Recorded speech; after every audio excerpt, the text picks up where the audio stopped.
I'm the Padre, and this is the Pritch, and we're yakking up a little bit, and hopefully someone along the line will say something not only interesting, but also helpful or hopefully inspiring for you to get through the day, the week, the month, or your life. Exactly right. Is that right? That is exactly right, Monsignor. Because we'll be recalling situations in our own lives and what we've dealt with. So I'm going to start it off by saying, since we're so close to Charlie Brown land up in Sonoma here, he had a three-panel cartoon one time, and the first panel said, Charlie Brown, you're going to school? Yeah.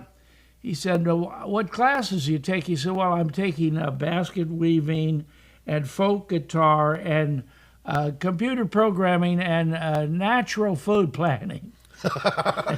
So the second says, well, how did it work out? He said, well, they gave me arithmetic, spelling, and history.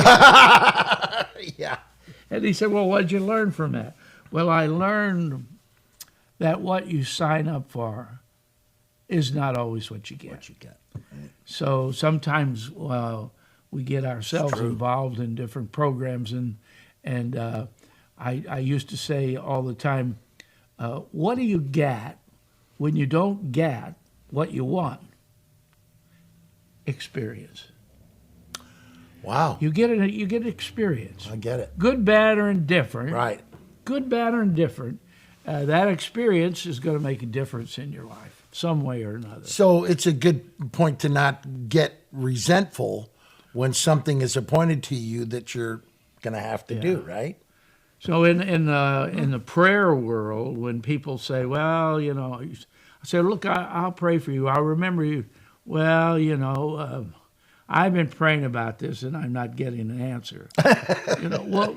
Possibly it's not the answer that you want. Yeah, it's not the answer that you want. Maybe it's the answer for you on a higher plane that God doesn't really want to answer you that way. Right. Because that's liable to disturb another part of your existence. Yeah. That you don't realize. Sometimes what we want would be eventually become something considered cruel and not merciful, right? Yeah. If something happens from what happens, and then one of the first things we want to do is blame.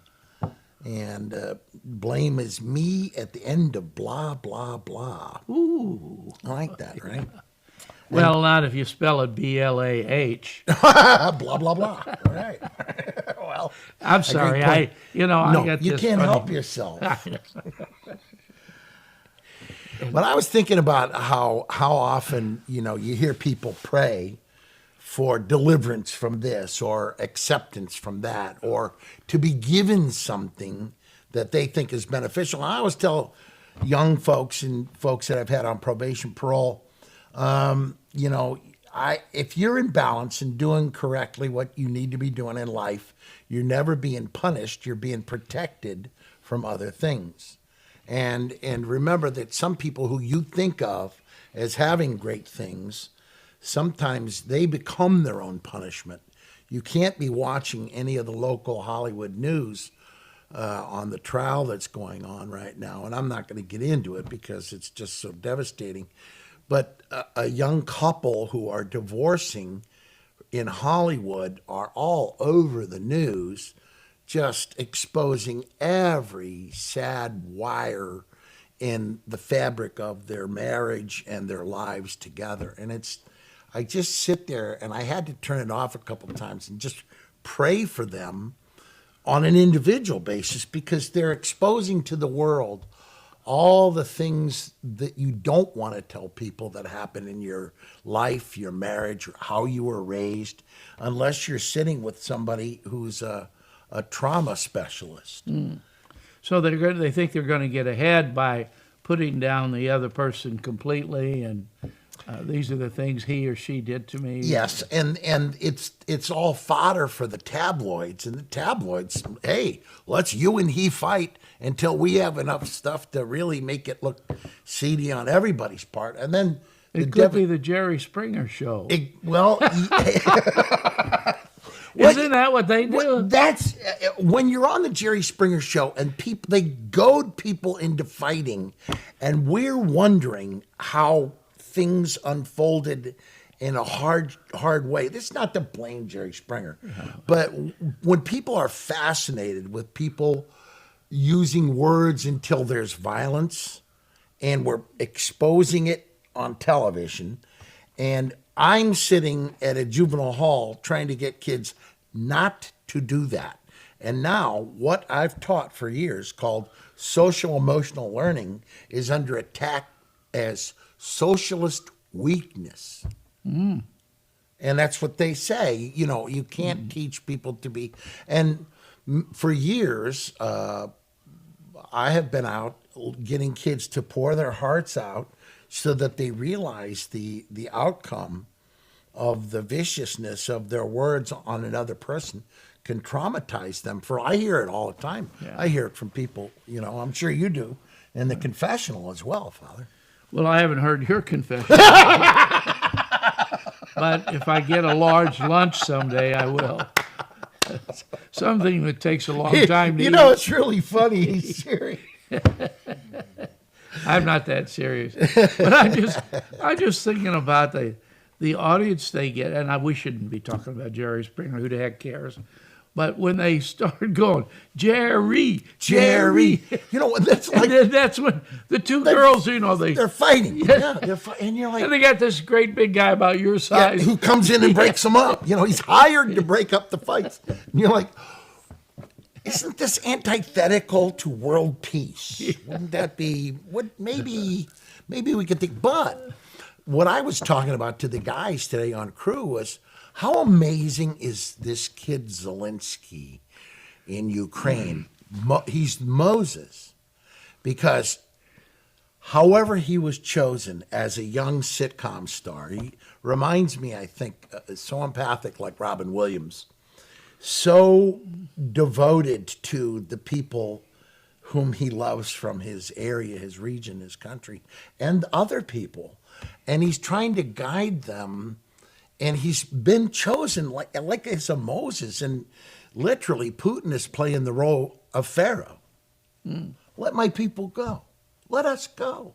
Let us be Ukrainians. Slava Ukrainia. Right? I mean, let us be. You don't have to come in and tell us who you want us to be. Let us be.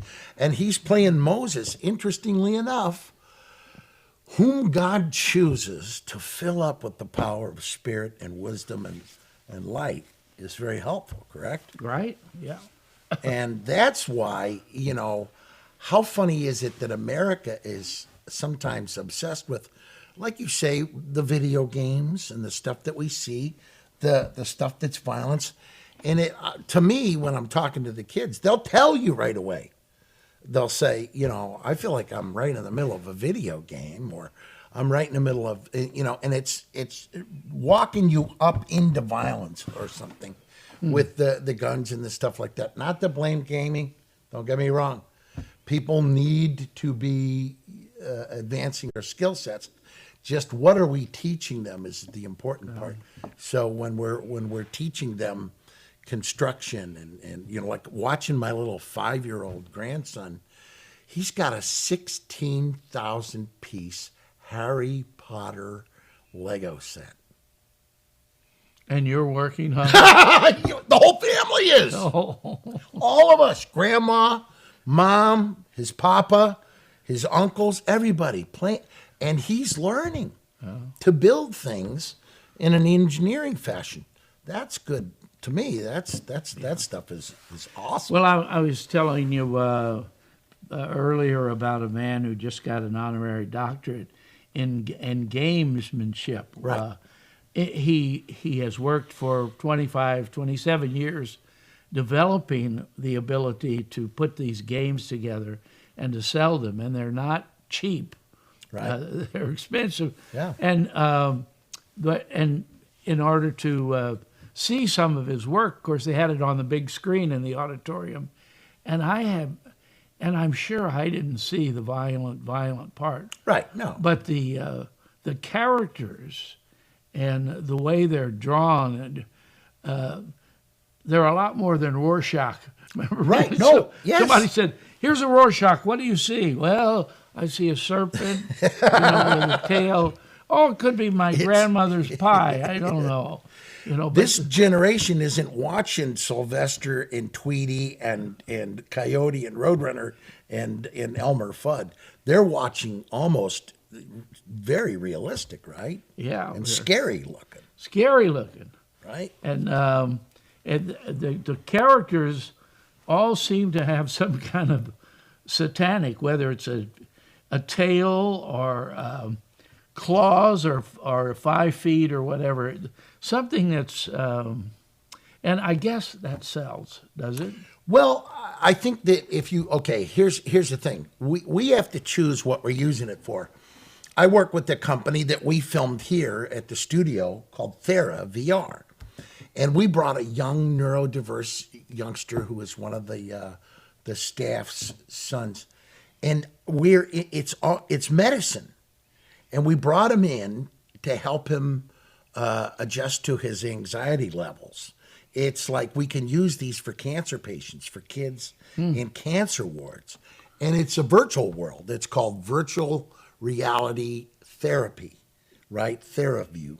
And when we had him in here and we were all filming, I talked to him as a character and he responds as a character in the virtual world.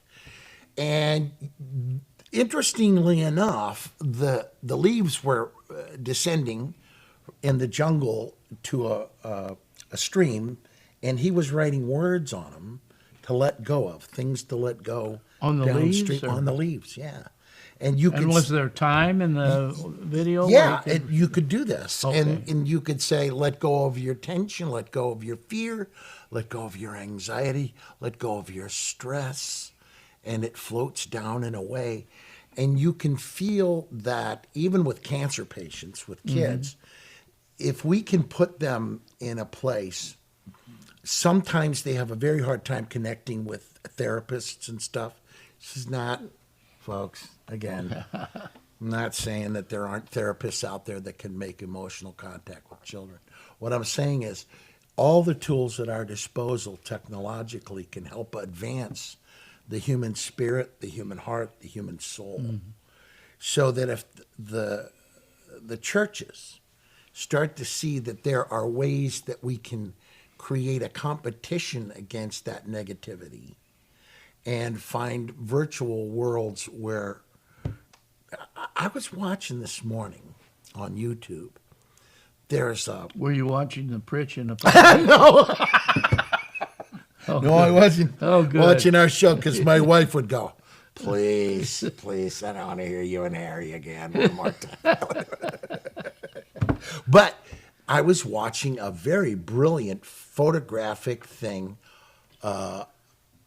just pictures, and it was words, and it was like, he came as an influencer, and he was attacked for influencing. He was teaching peace and love and harmony.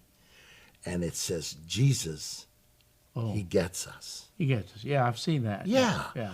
And when I was saying, this is good use. Yeah, I wonder who's doing that. Do you know? I don't know, They but don't have a thing but below them. I sat and said a prayer for him. I said, go ahead on. Yeah. I said, go ahead on with your wise selves. Yeah, and Because- they've got several. Right. They've actually been on at prime time. Right. In the basketball playoffs, which Yes. I've been watching, and it just reminded me of the leaves in that story you were telling. Yeah. In the commercial about hospitals where the nurse is standing at the door and the little kid's about to take another shot of chemotherapy. Chemo, yeah.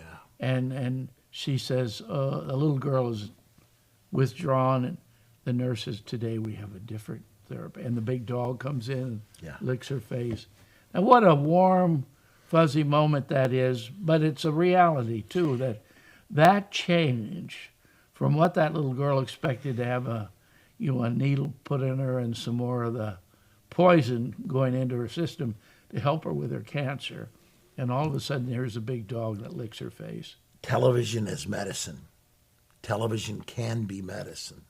And these visuals that we talk about can help. I see it when when we showed your video to the family, the kids at Company C, to my young friends from Reno that now live in Baton Rouge, and they lost their baby Julie to neuroblastoma. And to be able to show them the possibilities of just opening up and talking and being verbal, because we shut down when we have that kind of level of grief. When you're losing a 16-month-old baby, there's not a lot of folks that can make, but if you can sit back and show them a video that you did on your TV thing, and that's when television can be medicine. That's when technology can be medicine and help people.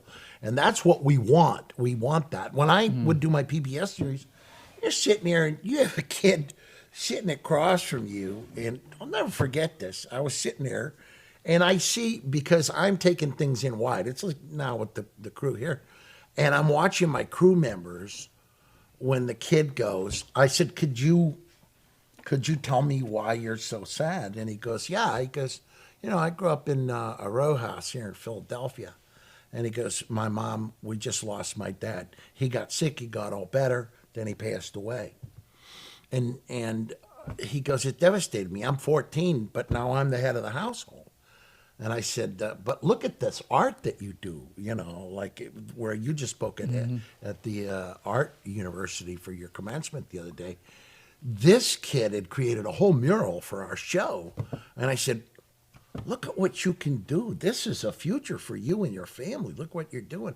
I go, can you describe your depression? And he looks at me, Father. He goes, depression's when you're encapsulated in a large glass globe and you can't reach out and touch anyone, and no one can reach in and touch you. And unless your heart and spirit shatter that globe from the inside, or you allow a family or member or friend to shatter from the outside, you could remain entombed, unable to touch, but you're pressed up against the snow globe numb.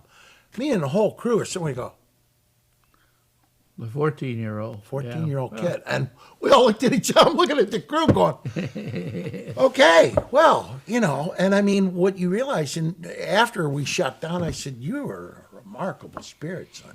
Well, it's been many years since we did the Kids from Company C. And like 40 years ago, Dr. right? Jordan, it hadn't been that long, has it? No. Dr. Jordan was the head man down at Stanford, and he called me about 3 or 4 years ago, and he said, if you could do it, I'd like you to do a follow-up on some of the kids, because the ones that passed away after that video, there were apparently 2 or 3 that made it. Wow. That are still living. And he said, they're still in touch with me. He said, I think it would be a great program. Right. If you save that footage and all that. Right. Well, I talked to Swanson, our friend, who was Jim. Yeah. And he said, they don't have any of that footage anymore. Wow. And when I talked to somebody at the same television station, they weren't interested in it. So you could probably get some private funds, and I thought maybe Jordan could work that through Stanford, but we never got it done. And it's a shame, because it could have been a happy ending to what was a emotional, moving, sad for people who had to watch these little kids carrying their, we took them all to the zoo. Right, yeah, right. I remember, I got the Volkswagen car people to give us convertibles. Right. So that these stanchions, where they had their glucose or whatever's coming through the pipe, could be standing up. So we had 4 or 5 of those, took them all to the zoo, and I just forgotten about that. But here, that's the point, and the longevity of knowing what television can provide, when used as medicine, as opposed to tearing down the human spirit and hurting or wounding the human spirit, is just like the technology argument we're having now about the algorithms and logarithms that say people are way more into negativity, and it draws more of an attention and more audience through negativity because they're more willing to watch something negative or not positive. And that's what the algorithm, so we're listening to technology and not the soul. Make sense? Yeah. To us. I mean, yeah. not to everybody. The rest of the know, world is like, well, what about the money thing? And how much blood is going to be shed tonight? Right. And what about that money thing that we have to be able to make? Yeah, we got to have the audience, and they're not going to watch it if it's not bloody. Well, okay, so that said, this is why I'm having the arguments that I am with the kids about how do we invent things? How do we create things? How do we make things that are more attuned to rewarding and nurturing and feeding the human spirit and soul to a greater level of understanding, as opposed to watching the negativity, the violence and stuff that we have. The other day, a young guy who's made 1 million revenge movies is retiring from show business, and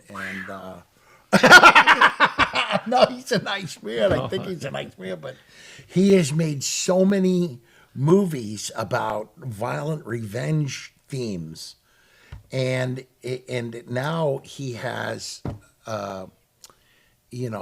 aphasia, and it's from mild strokes, and he can't communicate the way he is. So he's going to be, I think, sitting a lot within himself, thinking, about what might I have done. I hope, because I think he's a decent soul. Oh. He's a good family person. But a different person would be starting to figure out, like, how do we take a look back in our life and see how we used our time? When I was down in Hollywood, there came a point where I had to go. Yes, I know, because they told me they had to widen the doors to the men's Get him room. out!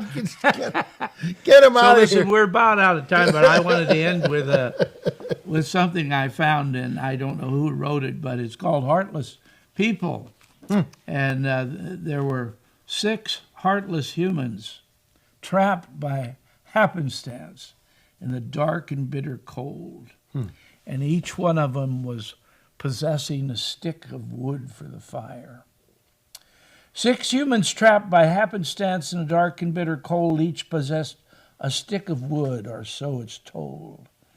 Their dwindling fire in need of logs. The first woman held hers tight, for one face around the fire was one for whom she felt spite. The next man, looking across the way, saw one not of his church and couldn't bring himself to give the fire his stick of birch. The third one sat in tattered clothes. He gave his coat a hitch. Why should his log be put to use to warm the idle rich? A rich man just sat back and thought of the wealth he had in store and how to keep what he had earned away from the lazy poor. The next man's face bespoke his greed as the fire passed from his sight. For what he saw in his stick of wood, he would need for himself for the next night. And the last man of this forlorn group did nothing except for gain, giving only to those who gave, how he played the game. The logs held tight in death's still hands were proof of human sin. They didn't die from the cold without. They died from the cold within. Wow. Heartless people. Well read, Padre. Actually, we wanted to end this section on a downer.